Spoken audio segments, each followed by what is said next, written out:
Bismillahirrahmanirrahim. Assalamualaikum warahmatullahi wabarakatuh.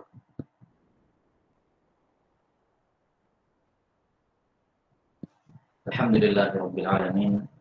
Wassalatu wassalamu ala asyrafil anbiya'i wal mursalin nabiyina Muhammadin wa ala alihi wa sahbihi ajma'in. Asyhadu an la ilaha illallah wahdahu la syarika lah wa asyhadu anna Muhammadan 'abduhu wa rasuluh. Allahumma la sahla illa ma ja'altahu sahla wa anta taj'alul hazna sahlan idza syi'ta. Allahumma faqihna fi dinik وعلمنا ما ينفعنا وارزقنا الإخلاص في القول والعمل وزدنا علما يا أرحم الراحمين. طيب نواصل في شرح المنظومة القواعد الفقهية للشيخ عبد الرحمن بن ناصر السعدي رحمه الله تعالى.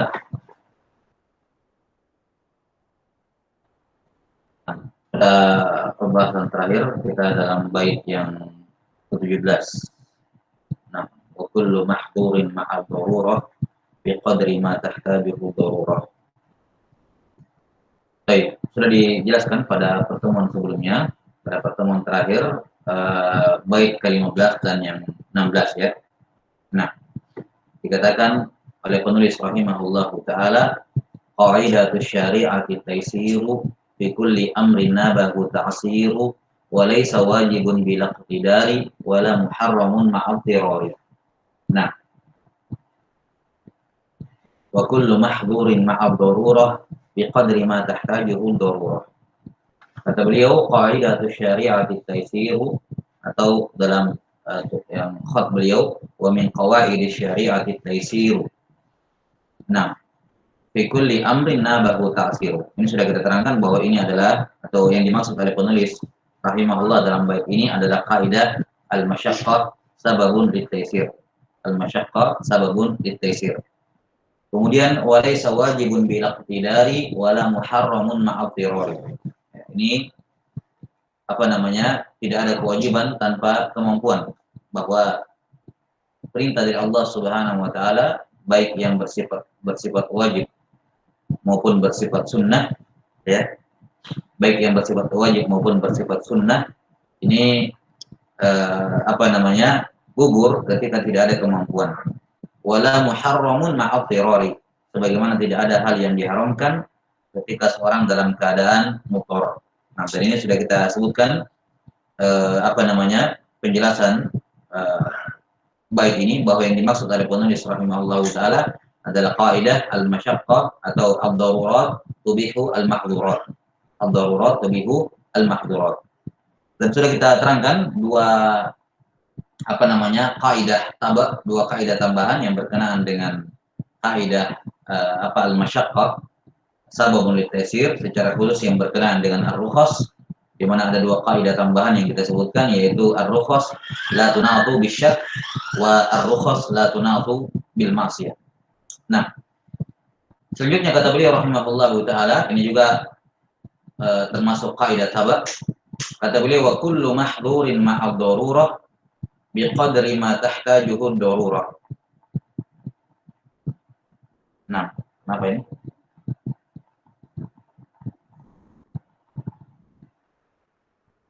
Anak salah masuk. Ini room.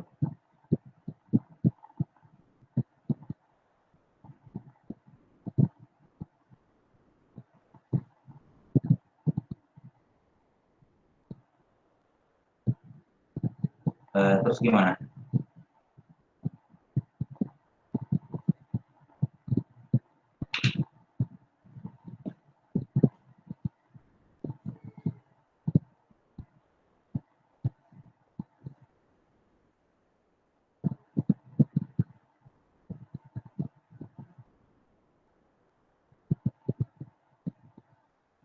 Baik, terlanjur ya, nggak apa-apa. Nggak apa-apa, antum selesaikan saya dulu baru masuk ke kelas, nggak apa-apa. Sabar sebenarnya. Selesaikan aja dulu baru antum masuk ke kelas. Tidak ada masalah, insyaallah.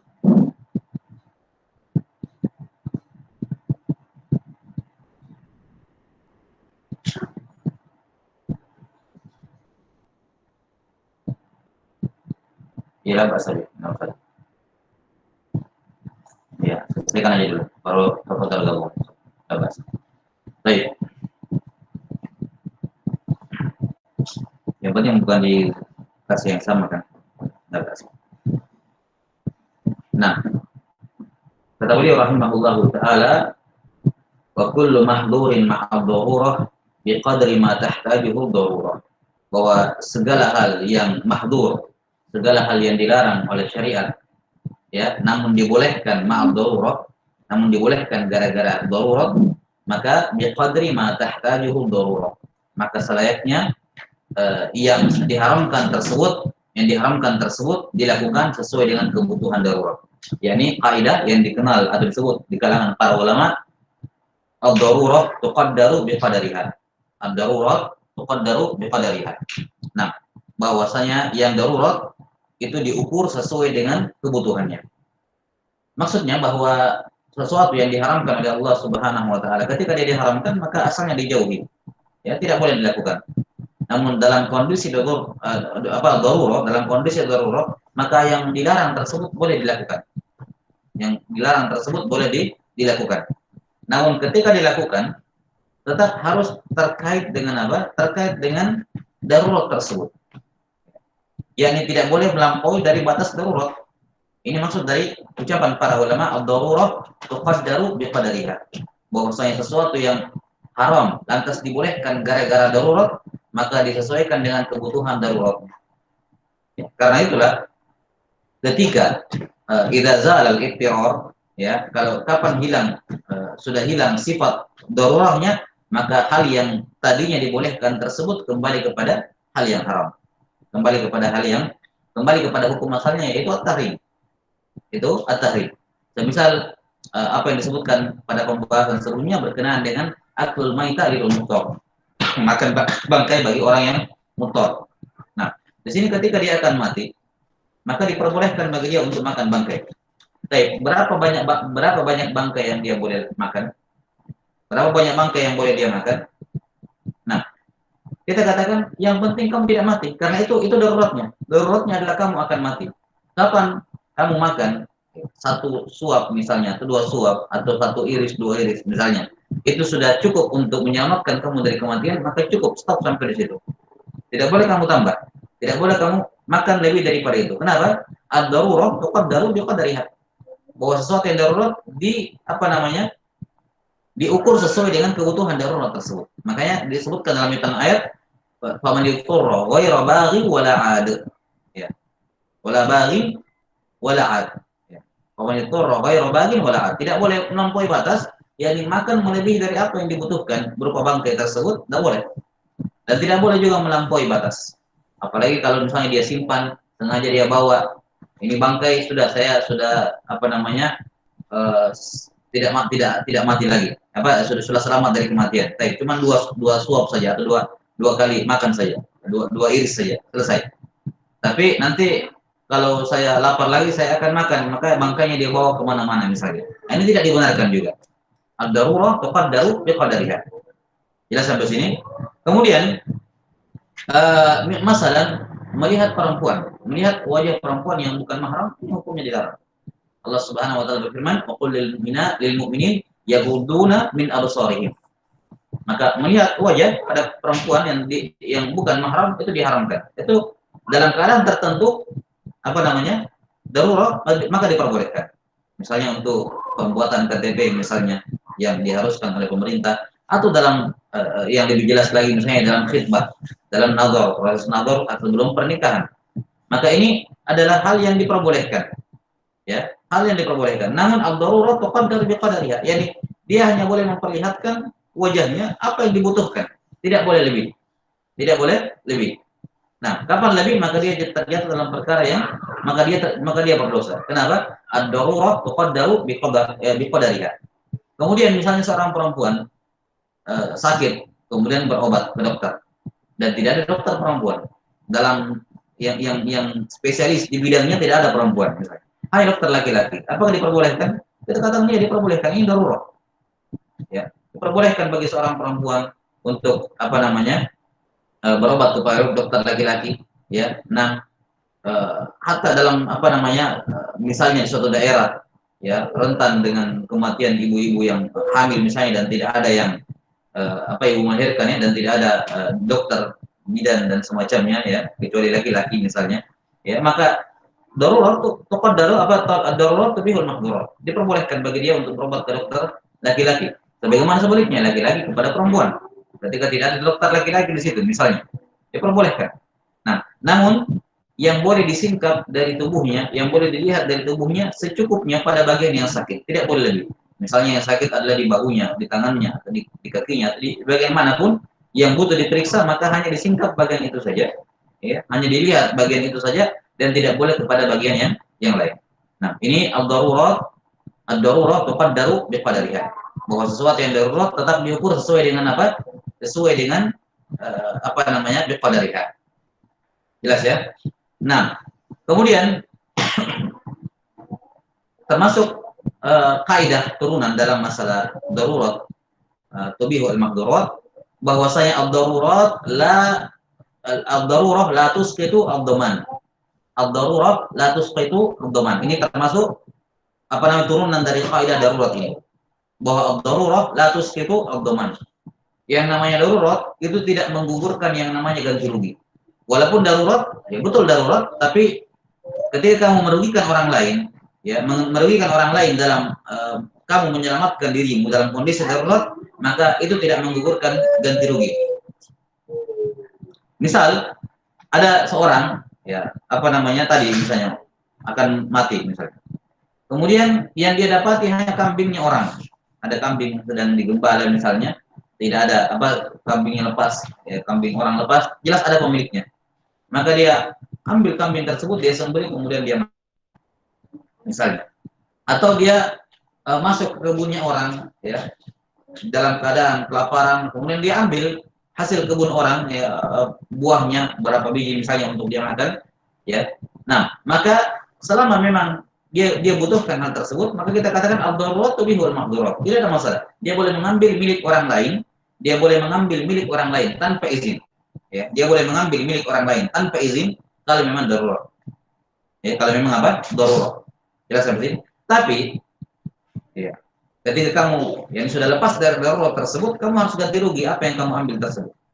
Ya, kamu ganti kambingnya orang, kamu ganti buah-buahan yang kamu ambil dari kebunnya orang. Kenapa? Karena ad-darurah la tusqitu ad-dhaman. Yang namanya darurat tidak menggugurkan Tidak menggugurkan ad-dhaman, ganti rugi. Ya, tidak menggugurkan ganti rugi. Ini tentunya selama selama orang lain tersebut juga tidak membutuhkan, ya. Nah, beda kasusnya kalau misalnya ada dua orang sama-sama mau mati, sama-sama sudah akan meninggal, sudah akan mati karena kelaparan. Kemudian makanan yang tersisa tinggal miliknya satu orang ini, satu orang ini, orang yang pertama misalnya, maka tidak boleh orang yang kedua memaksa mengambil makanan orang yang pertama, jelas ya, dengan mengatakan ini darurat bagi saya, nanti saya ganti. Nggak boleh, karena orang yang kedua juga membutuhkannya. Dia juga membutuhkannya. Kalau dia tidak makan makanannya, dia juga bisa mati. Dan nyawa dia tidak lebih layak dibandingkan nyawa saudaranya. Ini sama-sama muslim maksudnya. Tidak lebih berharga dibandingkan nyawa saudaranya. Maka yang seperti ini kembali kepada kaidah sebelumnya, bahwa Islam jawaz irtikab akhafil dararain. Bolehnya mengambil mudarat yang lebih ringan. Cuman di sini mudarat yang kamu ambil berupa mengambil makanan milik saudaramu itu tidak lebih ringan, karena mudaratnya sama, yakni nyawa kamu dan nyawa dia sama-sama berharga, sama levelnya. Maka ini kamu tidak mengambil mudarat yang lebih ringan, ya. Jelas sampai sini? Maka ketika dikatakan diperbolehkan mengambil mudarat dari dua mudarat yang lebih ringan, artinya apa? Kalau mudarat yang kamu ambil itu lebih besar, maka tidak boleh. Kalau mudarat yang kamu ambil itu sama, setingkat, maka juga tidak boleh. Kamu hanya boleh mengambilnya ketika dia lebih rendah dibandingkan dibandingkan yang lain. Jelas ya? Nah, ini ad-darurat tubihu al-mahdurat. Di antara penerapan ataupun turunan faedahnya adalah ad-darurah la tusqitu ad-dhaman. Bahwa darurat itu tidak menggugurkan ad-dhaman. Baik. Kemudian sudah kita sebutkan ini pembahasan darurat kemarin, mungkin antum sudah kelas lainnya. Sudah kita sebutkan pembahasan ad-darurah di sini, bahwa yang dimaksud dengan ad-darurah adalah yang membahayakan 5 hak asasi manusia ini. Nyawa, agama, kemudian harta, ya kan? Harta, kemudian nyawa, baru harta, kemudian kehormatan, nasl, keturunan, baru yang terakhir adalah al-ard, kehormatan. Ini darurat. Jelas ya? Nah, kemudian di antara penerapan bentuk ad-darurat atau qadar bi qadariha, ad-darurat atau qadar bi qadariha, masalah seorang ditodongkan senjata di kepala, di kepalanya. Dikatakan kamu mengucapkan ucapan haram. Kamu ucapkan ucapan apa? Kekafiran. Ditodong kepalanya. Jadi saya hitung sampai 10. Kalau kamu tidak mengucapkan ucapan kekafiran ini, kalau kamu tidak mengucapkan ucapan kekafiran ini, maka saya akan tembak. Jelas ya? Dan saya hitung 1 sampai 10. Kalau kamu tidak ucapkan ini, saya akan tembak. Baru pada hitungan ketiga, dia sudah mengucapkannya. Maka ini dia berdosa. Jelas sampai sini? Kenapa? Karena ad-darurat atau qadar bi qadariha. Yani kamu masih punya 7 detik, 7 hitungan untuk untuk sampai dalam kematian tersebut. Ya. Baru pada hitungan ketiga, dia sudah mengucapkan ucapan kekafiran tersebut. Maka dia asim. Maka dia apa? Dia berdosa di sini. Jelas ya? Kenapa? Karena ad-darurat atau qadar bi qadariha. Disesuaikan dengan kebutuhannya, disesuaikan dengan kadarnya. Sekarang kamu dikatakan kamu dikasih waktu 1 sampai 10. Ya, berarti apa kamu punya ini? Selama belum 10, maka belum sampai pada puncak daruratnya, masih bisa diukur. Ya, tokat darurat bi qadariha. Jelas sampai sini ya? Nah, makanya juga masuk dalam penerapan yang kita sebutkan tadi bahwa ad-darurat tokat darurat bi qadariha. Yang dikatakan di sini oleh penulis hafizahullahu taala. Rahimahullahu taala. Nah, sudah ya. Jadi penjelasan berkenaan dengan darurat seperti sudah kita sebutkan tadi, ini beberapa kaidah yang bukan tumpang tindih tapi saling terjadi tadakhul pada kawaidnya. Terjadi tadakhul pada kawaidnya. Kita sudah isyaratkan juga tadi bahwa kaidah darurat ini juga berhubungan dengan apa? Kaidah irtikab khafi ad-dararain. Pembolehan melakukan satu dari dua mudarat tapi yang paling ringan yang dikerjakan. Baik, wallahu taala alam bisawab. Ini selesai bait yang ke-17. Tsumma qala rahimahullahu taala. Pada bait yang ke-18, wa tarji'ul ahkamu lil yaqini wa la yuzilu syakku lil yaqini. Wa tarji'ul ahkamu lil yaqini wa la yuzilu syakku lil yaqini. Kata beliau, wa tarji'ul ahkamu lil yaqini. Dan semua hukum, setiap ahkam, setiap hukum itu kembali kepada hal yang meyakinkan, kembali kepada keyakinan. Wala yuzilu syakku lil yaqini. Maka keraguan itu tidak bisa menghilangkan keraguan. Keraguan tidak bisa menghilangkan keyakinan. Keraguan tidak bisa menghilangkan keyakinan. Wal aslu fi miyahina al-taharah wal ardi was thiyabi wal hijarah wal aslu fil abda'i wal luhumi wan nafsi wal amwali lil ma'sumi tahrimu hatta yaji al-hillu fafham hadaka Allahu ma yumallu wal aslu fi adatina. Baik, sampai bait 21. Ini bait ke-18 sampai 21 ini berkenaan. Kaidah utamanya adalah pada bait yang ke-18, sementara bait ke-19 sampai 21 ini adalah turunannya. Ini adalah turunan dari kaidah yang ke-18. Baik, kata beliau rahimahullahu taala wa tarji'ul ahkamu lil yaqin. Bahwa setiap hukum, setiap ahkam yang dimaksud dengan hukum di sini adalah ahkam syar'iyyah. Adalah al-ahkam asy-syar'iyyah. Nah, yang mencakup 5 perkara yang kita sebut yang ma'ruf dalam al-ahkam at-taklifiyah. Apakah wajib, ya, kemudian al-mandub, kemudian al-ibaha, kemudian an-nadab atau al-ibaha, kemudian al-karahah dan at-tahrim. Nah, semua hukum itu kembali kepada yang meyakinkan.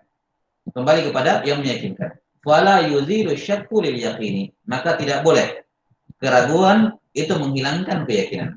Keraguan tidak boleh menghilangkan keyakinan. Baik. Apa itu al-yaqin? Al-yaqin kata para ulama adalah al-i'tiqad as-sabit al-mutawabiq lil waqi'. Nah, al-i'tiqad as-sabit al-mutawabiq lil waqi'. Kata para ulama bahwa yang dimaksud dengan keyakinan adalah al-i'tiqad as-sabit. Keyakinan yang sabit, yang kokoh, yang pasti. Ya, keyakinan yang bersifat pasti al-mutawabiq lil waqi', yang sesuai dengan kenyataan. Itu al-yaqin. Ya. Dan ini definisinya penting, nanti kita akan sebutkan. Bahwa al-yaqin adalah al-i'tiqad as-sabit al-mutabiqu lil waqi'. Bahwa al-yaqin adalah keyakinan. Ya, apa i'tiqad. I'tiqad di sini ini apa yang diyakini. Bukan keyakinan bermakna yakin, ya, keyakinan bermakna kepercayaan. Kepercayaan. Jadi i'tiqad. Sebuah kepercayaan terhadap sesuatu yang sabit, yang kokoh, yang pasti. Ya, yang bersifat apa? Yang sifatnya pasti. Kemudian apa? Al-mutabiqu lil waqi'. Namun sesuai dengan kenyataan. Sesuai dengan kenyataan. Maka semua macam i'tiqadat, semua bentuk keyakinan-keyakinan, akidah, isme-isme, paham dan apapun yang diyakini oleh seorang yang tidak sesuai dengan al-waqi', tidak sesuai dengan kenyataan, maka hakikatnya itu bukan keyakinan. Itu adalah yakni kalaupun mereka mengatakan yakin, itu bukan keyakinan yang muktabar. Itu adalah keyakinan yang sifatnya wahmi. Mereka berpikir mereka yakin padahal tidak. Sebagaimana tersebut dalam ayat-ayat Al-Qur'an tentang kaum musyrikin, ya, bahwa mereka sendiri tidak yakin di atas kesyirikan mereka. Baik, kita kembali bahwa yang dimaksud dengan al-yakin adalah kepercayaan dalam hati akan sesuatu yang mana kepercayaan kita ini bersifat pasti, ya, bersifat pasti dan sesuai dengan kenyataan. Nah, sebaliknya asyak, ya, asyak di sini walaupun hukum asal asyak itu adalah apa namanya? Tajwizul amrain la maziyata li ahadihima min al-akhar. Walaupun hukum atau definisi asal syak di sini adalah pembolehan dua perkara, ya, di mana tidak ada kelebihan antara satu dibandingkan yang lain, yakni 50-50, ya, itu asal makna syak. Namun kata syak yang dimaksud dalam kaidah ini lebih umum, yaitu mencakup di dalamnya al-dhon. Mencakup di dalamnya apa? Al-dhon. Yani hatta walaupun kamu dhon, yani kamu memiliki dugaan besar, tapi kamu punya keyakinan, maka dugaan besar ini tidak bisa menggantikan keyakinan. Tetap keyakinan yang diamalkan. Tetap keyakinan yang diamalkan. Jelas ya? Nah, kaidah ini ditakbir oleh para ulama dengan istilah yang masyhur al-yaqinu la yazulu bisyak. Al-yaqinu la yazulu bisyak. Bahwa keyakinan itu tidak bisa gugur, tidak bisa hilang dan sirna dengan keraguan. Yani keraguan di sini imma dia zon atau imma dia syak, apalagi kalau waham. Waham ini kan kemungkinan salahnya lebih roji dibandingkan kemungkinan benarnya. Nah, jadi asyak di sini mencakup asyak dan juga al-dhon dan terlebih lagi al-waham. Terlebih lagi apa? Al-waham. Maka semua bentuk segala keyakinan dalam hati atau kepercayaan dalam hati akan sesuatu, ya. Kapan dia yakin, maka keyakinan ini tidak bisa digugurkan dengan apa namanya? Hal yang lain selain keyakinan juga. Selain keyakinan juga, yani yang bisa menggugurkannya adalah keyakinan yang sama. Ya. Karena itulah apa namanya? Kita bisa katakan al-yaqin la yazulu bisyak wa inna ma yazulu bil yaqin misluhu. Bil yaqini mislihi. Bahwa suatu keyakinan dia tidak bisa digugurkan dengan asyak, namun dia bisa digugurkan dengan keyakinan yang sama kuat dengannya. Keyakinan yang sama dengannya. Nah, baik, adapun dalil dari kaidah ini, adalah sabda Nabi Shallallahu alaihi wasallam, ya, tentang seorang lelaki sahabat yang apa namanya merasa ada yang keluar dari belakang, dari duburnya ketika dia sedang sholat. Maka Nabiullah SAW mengatakan la yansarif hatta atau la tansarif hatta tasma'a sautan, hatta la yansarif hatta yasma'a sautan au yajida riha. Janganlah dia memutuskan sholatnya sampai dia mendengarkan suara atau sampai dia mencium bau. Kata para ulama menjelaskan bahwa yang dimaksud mendengar suara atau mencium bau ini kinayah anil yakin. Jadi tidak mesti kamu mendengarkan suara, tidak mesti kamu mencium bau, namun yang dimaksud di sini adalah yakin. Yani jangan putuskan sholatmu kecuali dengan keyakinan. Ya. Maka sekarang dia sedang berada dalam sholat dan dia yakin sholatnya syah. Kenapa dia berada di dalamnya? Dia berada di dalamnya. Maka keyakinan akan syahnya sholat, ya, tidak boleh digugurkan, yakni dibatalkan sholat tersebut hanya karena apa? Ya, keraguan-keraguan. Dan Nabi SAW membolehkan dia memutuskan sholatnya kapan? Ketika datang keyakinan yang sama dengannya, yaitu apa? Ya, hatta yasma'a sautan aw yajida riha. Dan juga hadis Nabi SAW dari Ali bin Abi Thalib, di mana Rasulullah SAW bersabda, "Da' yuribuk aw yaribuk." Ini dua bacaan, bisa yuribuk, bisa yaribuk. Da' yaribuk ila ma la yaribuk. Tinggalkan apa yang membuat kamu ragu menuju kepada apa yang tidak membuat kamu ragu. Yani al-yaqin. Ketika kamu punya keyakinan dan kemudian keyakinan tersebut disusupi atau dimasuki, ya, belakangan kita katakan belakangan karena asalnya yakin, masuk belakangan hal yang membuat dia meragukan keyakinannya, maka apa yang meragukan keyakinannya ini harus dihilangkan. Harus dihilangkan dan tidak boleh dijadikan i'tibar. Baik. Jelas ya? Maka kapan terjadi pertentangan antara al-yaqin dengan asyak? Demikian pula al-yaqin dengan dhannul ghalib bahkan sekalipun ya, ketika terjadi pertentangan maka tetap didahulukan apa? Al-yaqin. Ya, tidak boleh ditinggalkan tidak boleh ditinggalkan al-yaqin ini hanya gara-gara apa? Hanya gara-gara dia ragu-ragu. Ataupun dia hatta walaupun dia memiliki dugaan besar. Baik.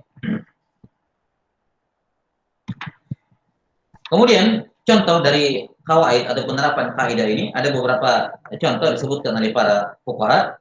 Yang pertama adalah ketika dia ragu-ragu mengenai ibadah yang dia kerjakan. Apakah ibadah yang dia kerjakan syah atau tidak? Padahal dia sementara melakukannya. Ya. Jadi ketika ada seorang yang sementara melakukan ibadah, sementara sedang mengerjakannya. Namun kemudian apa? Dia berpikir ataupun datang keraguan-raguan kepadanya bahwa sahabat tahu bisa jadi ibadahmu ini batal atau sudah tidak syah dan seterusnya. Maka kita katakan ketika dia sementara beribadah, dia sedang berada di tengah-tengah ibadah tersebut, itu adalah keyakinan bahwa ibadahnya syah. Itu adalah keyakinan bahwa ibadahnya syah. Adapun yang datang itu adalah asyak. Maka kita katakan hendaknya dia lanjutkan ibadahnya dan tidak mempedulikan syak tersebut. Semisal ada orang yang sementara berwudu. Ketika sementara berwudu, kemudian dia ragu-ragu. Dia ragu-ragu. Nah, apakah misalnya saya buang angin atau tidak? Ya, buang angin atau tidak? Maka asalnya dikatakan ini kamu meyakinkan kamu sedang wudu ini dan apa yang kamu rasakan keluar itu tidak ada, ya, tidak teranggap sampai kamu yakin. Jelas ya? Demikian pula ada seorang yang sedang mengerjakan sholat, kemudian seperti dalam hadis yang disebutkan sahabat tadi, ya, kemudian dia merasa ada yang keluar, ya, ada yang keluar, ada suara atau ada ini, ya, dia merasa seperti itu, tapi tidak yakin. Dia hanya merasa seperti itu, tapi tidak yakin. Maka kita katakan asalnya dia tidak boleh memutuskan sholatnya. Baik, kemudian contoh penerapan lain adalah ketika seorang selesai berwudu. Nah, kemudian setelah selesai berwudu, jadi ada dhabit di kalangan ada dhabit di kalangan para fuqaha dalam masalah ini, atau bisa mungkin dikatakan kaidah, ya, bahwa la ta'sira lisyakki ba'dal ibadah.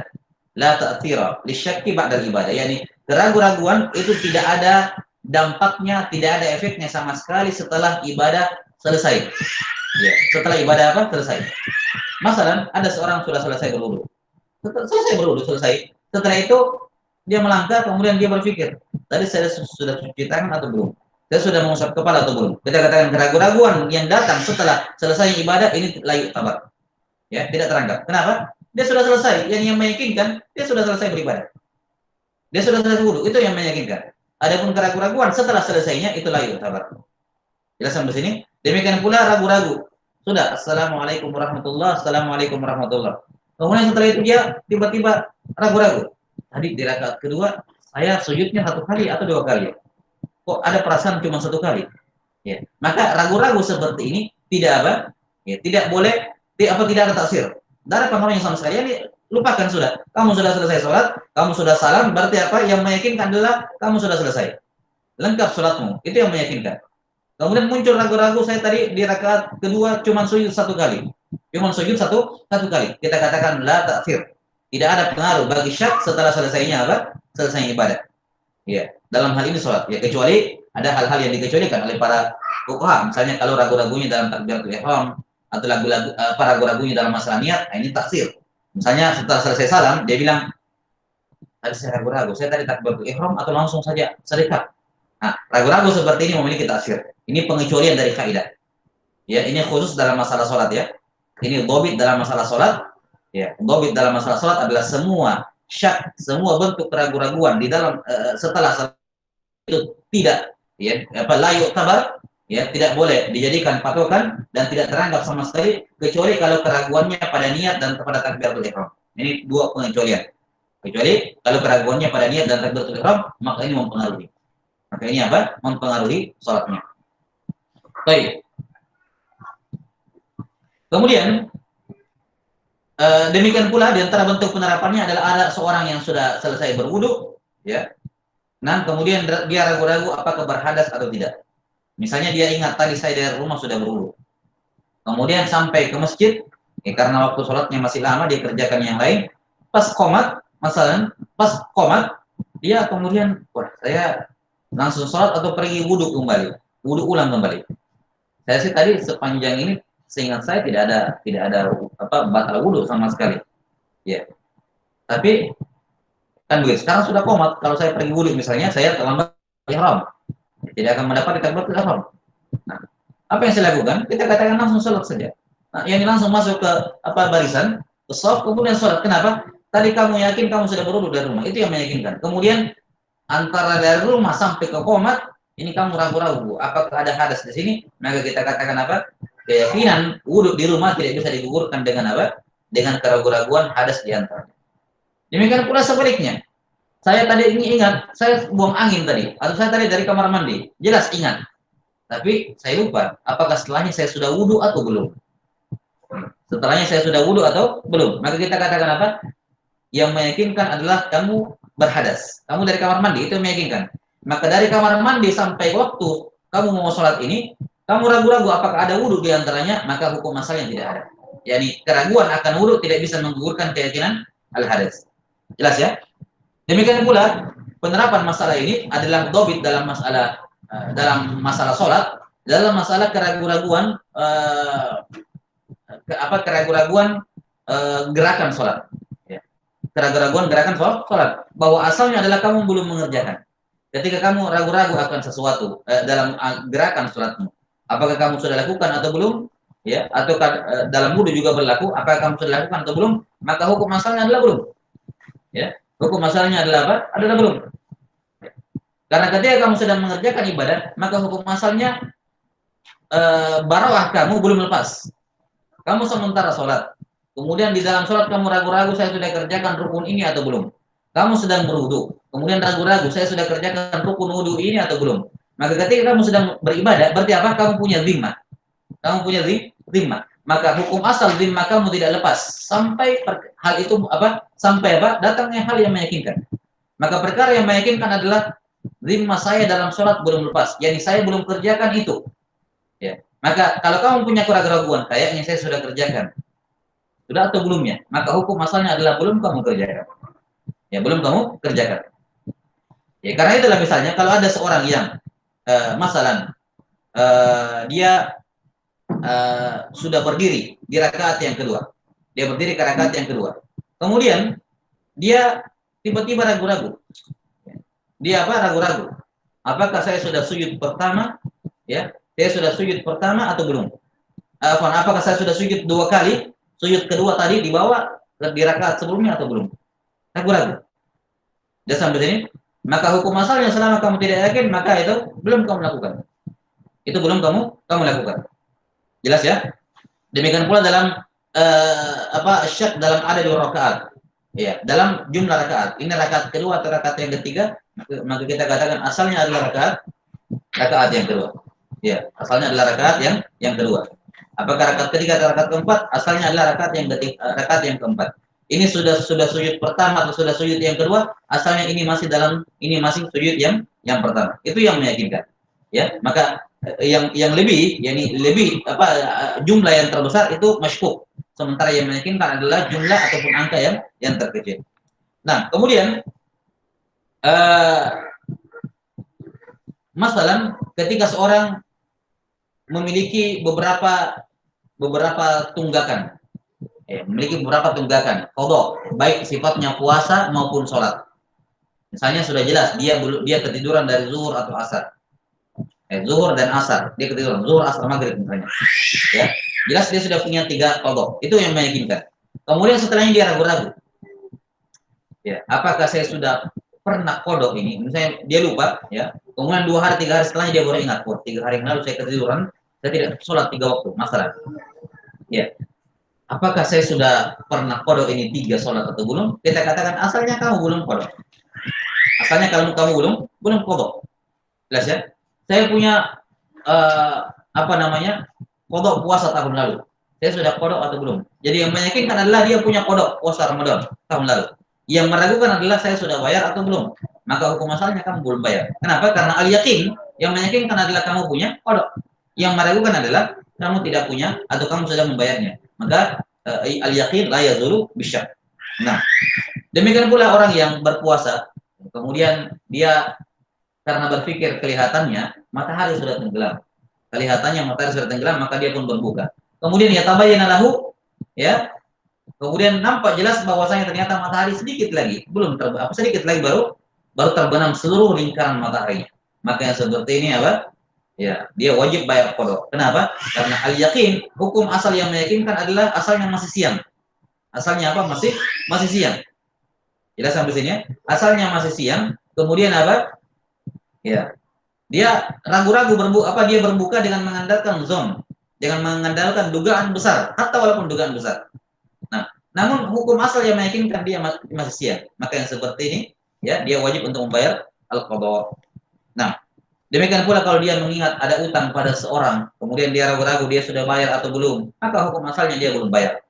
Hukum asalnya dia belum bayar. Jelas ya? Jika ada seorang perempuan atau ada seorang laki-laki misalnya, saya demikian pula perempuannya masalah, ya, dia mengatakan saya yakin pernah disusuin oleh fulana misalnya, pernah disusuin olehnya. Namun saya ragu-ragu apakah jumlah susuannya itu sudah 5 kali atau belum. Maka hukum asalnya ya seperti sholat tadi yang terkecil, yakni asalnya belum 5 kali, karena itu yang meyakinkan. Saya ragu-ragu apakah sudah 3 kali disusuin atau masih 5 kali. Maka hukum asalnya apa? Hukum asalnya ya, apa namanya 3, bukan 5. Saya ragu-ragu misalnya saya itu waktu itu disusuin apa namanya sudah 2 tahun atau belum, maka hukum asalnya apa, ya, maka hukum asalnya dia tidak boleh mengambil, ya, hukum asalnya apa, ketika dia ragu-ragu misalnya apakah saya disusui sudah 2 tahun atau belum, ya. Maka dalam keadaan seperti ini terkait dengan kaidah yang lain seperti kita sudah sebutkan kemarin bahwa ar-rukhsah la tunatu bisyarh. Ini kaitan juga dengan kaidah ini bahwa yang namanya rukhsah keringanan berupa termasuk mahram karena susuan itu termasuk rukhsah, ya, tidak boleh diambil karena keraguan. Nah, maka ini benang merah kaidah ini dengan kaidah sebelumnya dalam masalah apa? Ar-rukhsah. Bahwa ar-rukhsah la tunatu bisyarh. Ya, ketika dia ragu-ragu, ya, apakah safar saya sudah 83 atau 84 kilo atau belum, maka hukum asalnya belum. Hukum asalnya apa? Belum. Jelas ya? Iya. Baik. Ini beberapa penerapan kaidah disebutkan oleh para fuqaha berkenaan dengan kaidah ini bahwa al-yaqinu la yazulu bisyak. Nah, kemudian contoh lain, ketika ada seorang perempuan ditalak oleh suaminya, kemudian dia ragu-ragu apakah iddah saya sudah selesai atau belum. Maka hukum asal iddahnya belum selesai. Ya, hukum asal iddahnya belum selesai. Baik. Kemudian sebelum kita menyebutkan beberapa contoh lain, ya.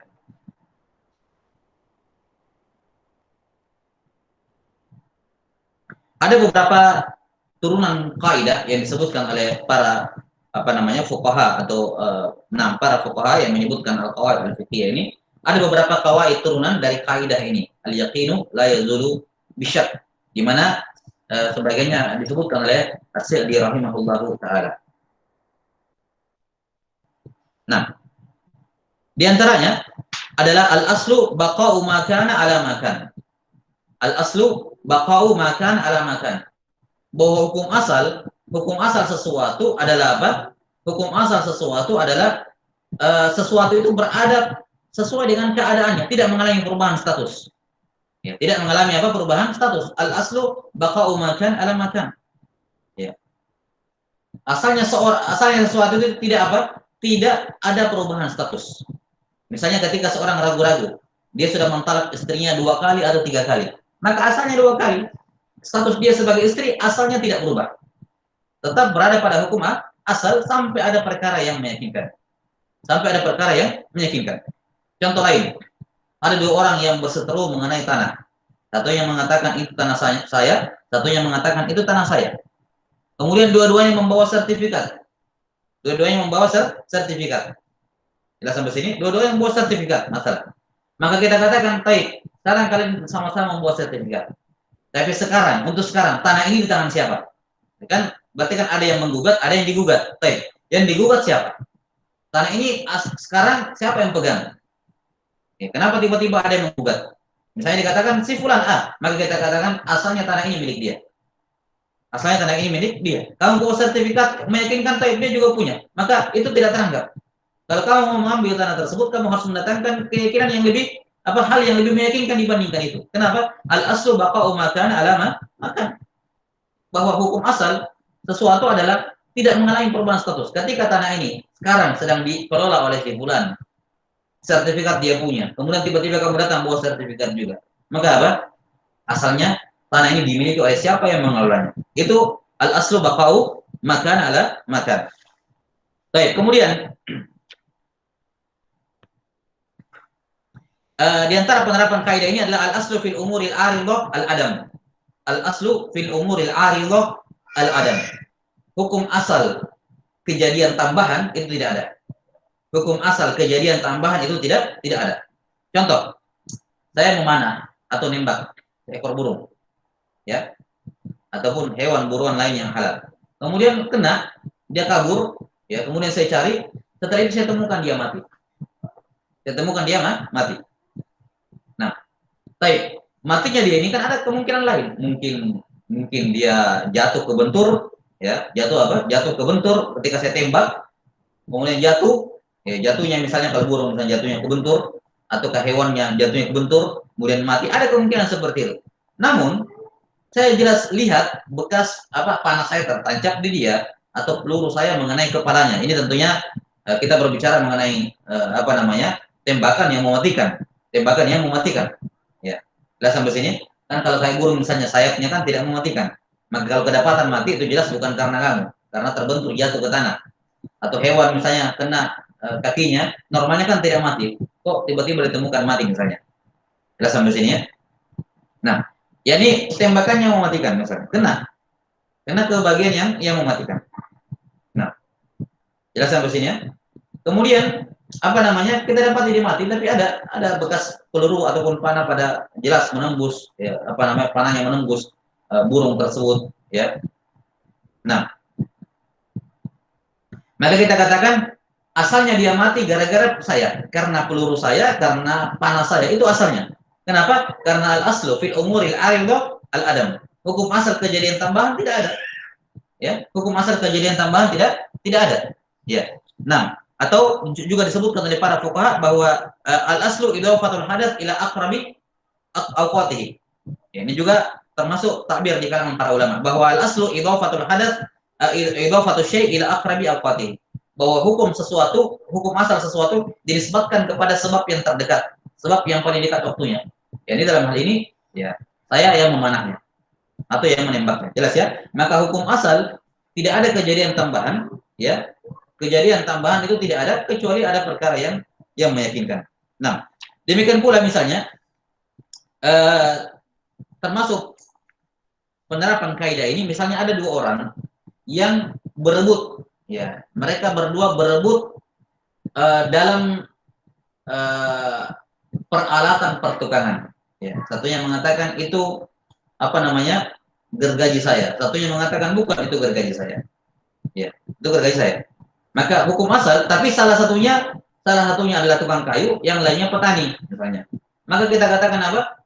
Ketika sama kuat di sini maka yang asal gergaji ini dimiliki oleh si tukang kayu, bukan oleh petani. Karena itu asalnya. Ya, yakni itu alat pertukangan, maka tentunya al asal yang memilikinya adalah tukang, bukan petani. Jelas ya? Ini diantara bentuk penerapan kaidah ini. Baik. Tsumma qala rahimahullahu taala. Ya. Kita sebutkan dulu kaidah yang pemaparan atau turunan kaidah. Ini sudah berapa turunan yang kita sebutkan? Ya. Al aslu baqa'u makana ala makan. Ini sudah kita sebutkan. Kemudian al aslu fil umuril aridah al adam. Kemudian juga sudah kita sebutkan tadi di tengah-tengah pembahasan contoh al aslu bara'atu zimmah. Hukum asal sesuatu adalah tidak punya kewajiban. Tidak punya apa? Kewajiban. Yani misalnya ada seorang yang mengklaim dia punya utang sama saya. Dia pernah berutang sama saya. Kata saya, kata orang tersebut, enggak, saya enggak pernah punya utang sama kamu. Maka hukum asal tidak ada timah. Hukum asal orang itu tidak punya hutang. Karena itulah asal. Itulah apa? Itulah asal. Yani sampai ada bukti yang meyakinkan bahwa dia berutang. Tapi kalau sekedar klaim seperti itu, maka al aslu bara'atu zimmah. Nah, kemudian turunan berikutnya adalah apa yang disebutkan oleh penulis rahimahullah dalam bait yang ke-19. Qala rahimahullahu taala wal aslu fi miyahina taharah wal ardi was thiyabi wal hijarah. Ya. Kata beliau wal aslu fi miyahina taharah wal ardi was thiyabi wal hijarah. Ya.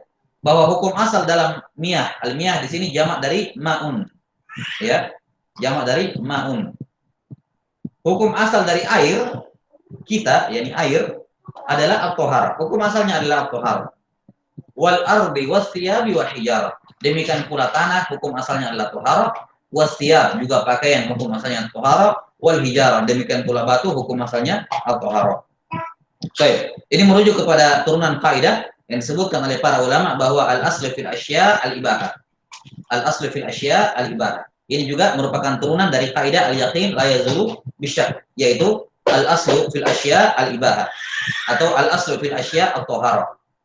Ya, al-aslu fil asya at-taharah atau al-aslu fil asya al-ibahah. Ini juga turunan. Nah, kata beliau rahimahullah, hukum asal air adalah taharah. Nah, ada air di kamar mandi umum, di WC umum. Kemudian kita mengatakan, oh siapa tahu, siapa tahu ada ini, ada itu. Ya, siapa tahu ada ini, ada itu. Maka kita katakan asalnya ini air bersih, kelihatan tidak ada jelas, tidak ada najis, tidak berubah sifat-sifatnya, tidak ada ininya. Ya. Maka apa?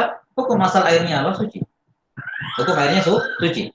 Atau misalnya ada genangan air, lumpur misalnya, genangan air keruh, ya, di pinggir jalan. Kemudian kita keciprat atau kita nginjak, kemudian kita katakan, oh, siapa tahu ada najis yang di air ini. Ya, kita katakan asal air, bahkan air genangan seperti itu, hukum asalnya adalah suci, bukan air najis. Ya, bukan air najis. Yani airnya tidak ternajisi, itu hukum asal. Maka tidak perlu kamu mencuci yang tentunya kecuali kalau unsur kebersihan ya karena lumpur namanya. Tapi kalau dibilang dicuci untuk jaga-jaga jangan sampai airnya najis, itu tidak. Jelas sampai sini? Itu tidak. Nah, kemudian demikian pula tanah. Ketika kita mau tayamum, ya, lantas kita mengatakan jangan sampai tanah yang di sini ini najis, maka kita katakan tidak. Hukum asal tanah itu suci sampai ada bukti yang menunjukkan najis. Demikian pula pakaian. Pakaian misalnya ada pakaian cakar misalnya, pakaian luar negeri.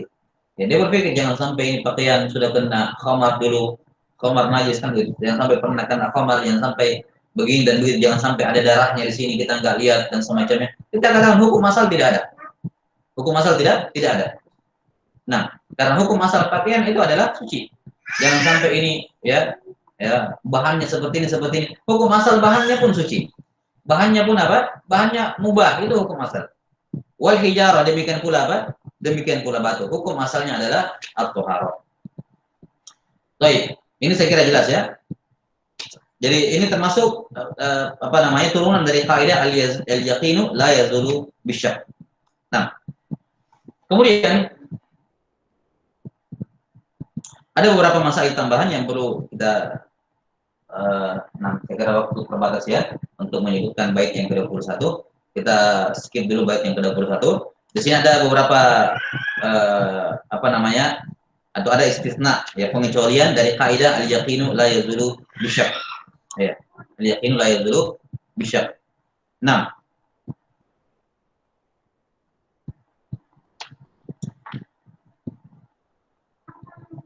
para ulama, para fuqaha mengatakan bahwasanya keluar dari penerapan ini, walaupun sebenarnya kalau kita tatbik sebenarnya tidak keluar dari penerapan kaidah ya, tapi zahirnya memang zahirnya memang keluar dari kaidah, yaitu bagi orang yang tertimpa penyakit waswas, ya. Bagi orang yang tertimpa penyakit waswas, ya, bagi orang yang tertimpa penyakit waswas, maka tidak berlaku kaidah ini. Tidak berlaku al-yaqin la yazulu bisyak. Ya. Kenapa? Karena keyakinan dia, ya, karena keyakinan dia apa? Ya, yakni mulqat. Keyakinan dia mulqat. Yani orang yang sudah terkena penyakit waswas itu keyakinannya layu kabar. Keyakinannya tidak teranggap.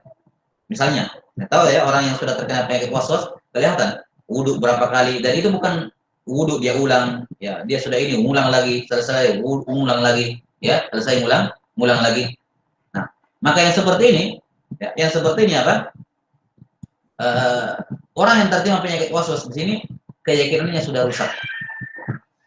Nah, demikian pula orang yang sholat, dia sering sekali seperti itu. Sholat tengah-tengah baru selesai takbir keluar pergi wudhu, ya takbir pergi wudhu, ya ruku sujud bahkan sujud dia keluar pergi wudhu.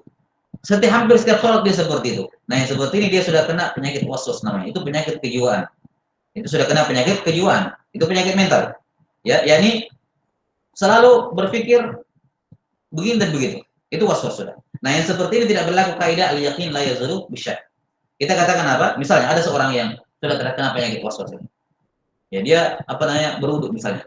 Kemudian ketika dia mengusap kepala, dia mengatakan, dia berkata kepada temannya, kayaknya saya belum cuci tangan sampai siku tadi, atau saya belum cuci muka saya tadi. Kata temannya, enggak, sudah cuci. Kata dia, enggak, saya yakin saya belum cuci. Kita katakan, walaupun kamu sudah yakin, tidak boleh. Ya, tinggalkan, jangan kamu pedulikan keyakinanmu, tetap lanjut saja wudumu. Kenapa? Karena keyakinan orang yang sudah terkena penyakit waswas itu tidak muktabar. Makanya kita katakan tadi dalam definisi yakin adalah apa? Al-i'tiqad as-sabit al-mutabiq lil waqi'. Bahwa yang namanya keyakinan yang muktabar adalah kepercayaan akan sesuatu yang bersifat pasti tapi sesuai dengan kenyataan. Nah, orang yang terkena penyakit waswas ini yakinnya itu wahmi. Dia yakin tapi keyakinan yang sifatnya wahmi. Keyakinannya dari awal sudah salah. Enggak sama sini? Keyakinannya dari awal sudah salah, tidak sesuai dengan kenyataan. Demikian pula kalau ada orang sholat, ada orang sholat misalnya sudah terkena penyakit waswas, di rakaat kedua misalnya, ya, rakaat kedua dan itu sudah sering terjadi, dia keluar tiba-tiba. Ya, setelah selesai salat ditanya misalnya, kenapa keluar tadi? Nah saya kentut. Ya, saya kentut.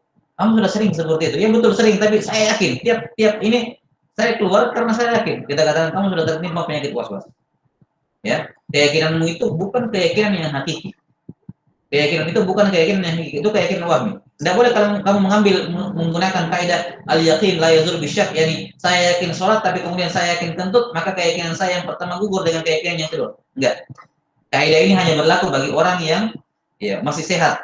Ya, masih sehat, yakni masih bagus keyakinannya. Adapun orang yang tertimpa waswas, ya, maka tidak boleh mengambil kaidah ini. Ya, tidak boleh mengambil kaidah ini.